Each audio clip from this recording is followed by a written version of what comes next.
I'm fascinated, the Arena League. Last time we talked about the New York City Hawks.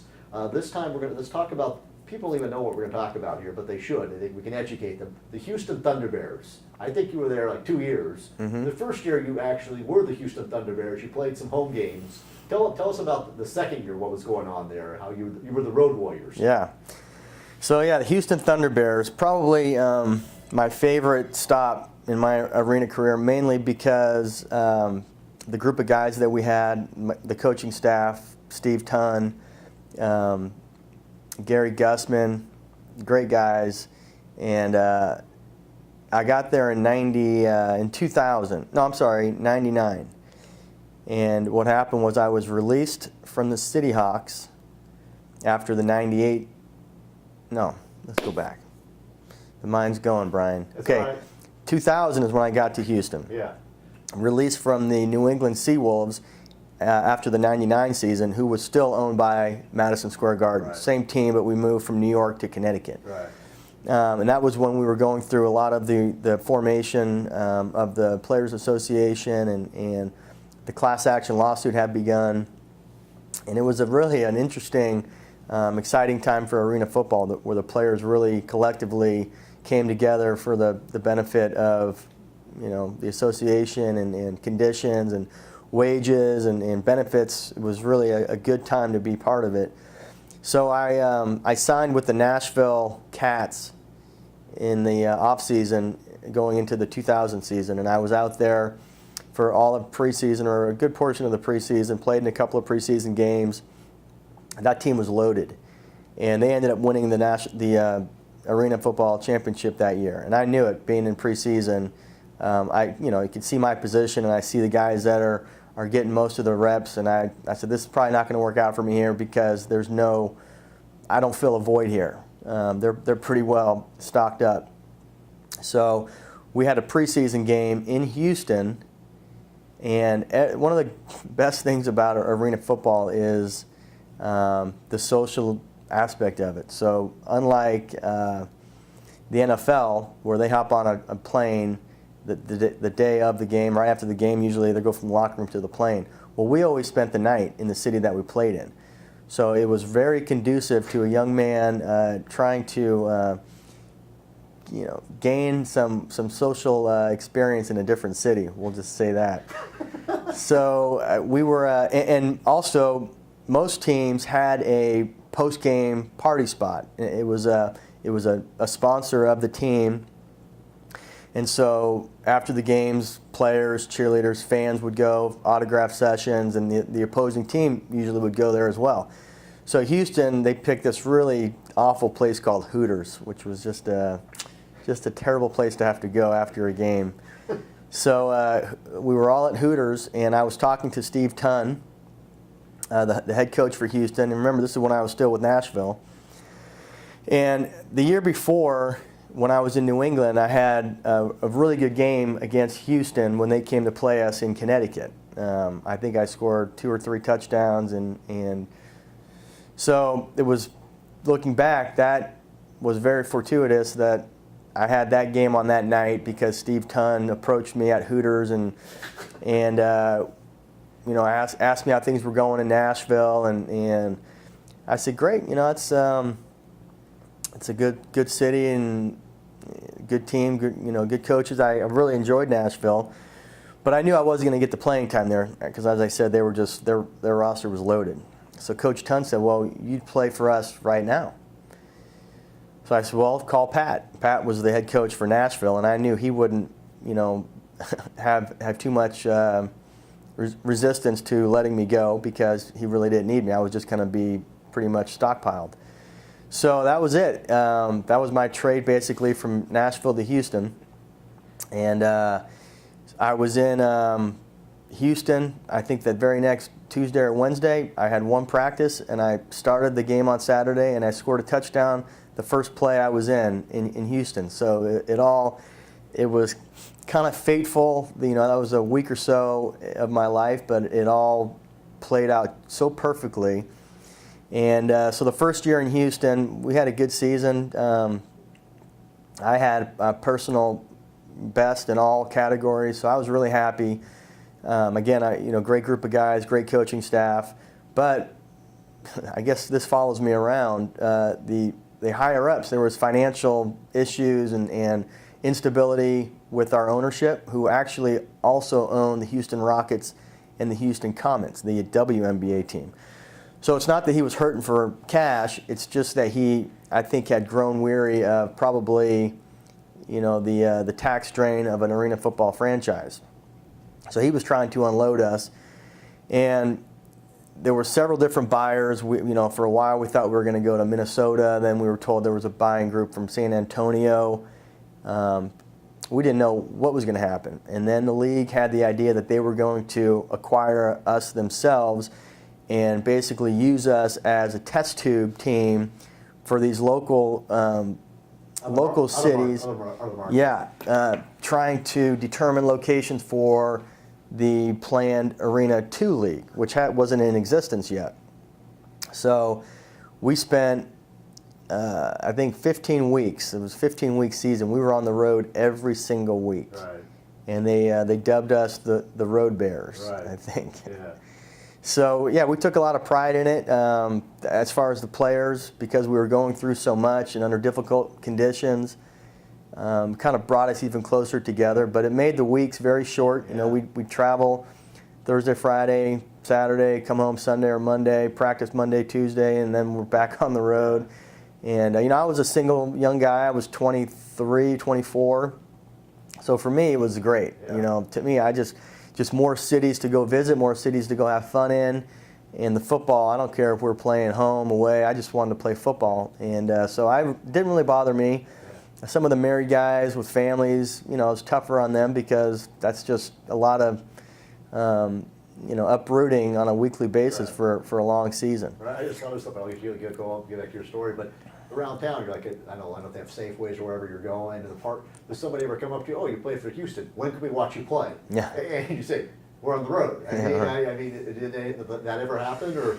It was kind of a weird year being in Houston because we were. Not that we were a huge draw in town anyways, but we really didn't have a home identity. Yeah. We were the Houston Thunderbears, and when we went on the road, even though it was a neutral location, so let's say we were playing the Iowa Barnstormers in West Virginia, in some obscure market, in some obscure convention center type arena. Well, we were the home team. Yeah. The Houston Thunderbears playing in Virginia, we were the home team. Yeah. So that was, it took some getting used to, Sure. but again, I look at it as one of my, if not the most fun years I've had. They really went above and beyond with our living conditions. We had great condos. So they kind of went the extra mile for us where they could because of the conditions with traveling so much. But, we saw places that were barely in existence on a map. I think you're just wondering, like Huntington, West Virginia, or something. Or, Yeah.